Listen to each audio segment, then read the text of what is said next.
Hari ini kita daripada Barisan Pejuang-Pejuang Melayu lama di negara kita ni menyatakan bahawa hari ini dan seterusnya kita akan menyokong apa jua yang diperjuangkan oleh Datuk Seri Jamal.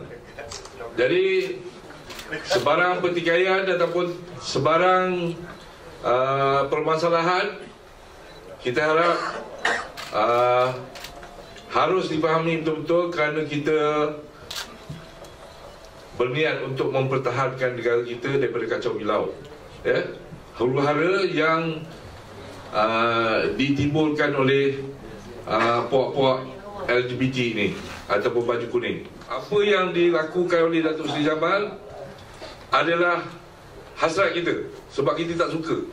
Kita tak suka negara kita diganggu-gugat, dikacau bilau kerana negara kita aman selama hari ini. Di celah-celah kesibukan kita pemimpin-pemimpin ataupun pejuang Melayu, ada satu orang anak muda yang sanggup dikambing hitamkan.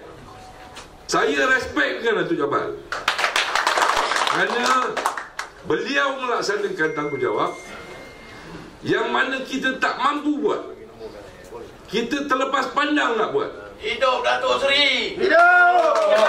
Jadi kita harus beri sokongan sepenuhnya kepada beliau, walaupun apa orang kata sekalipun.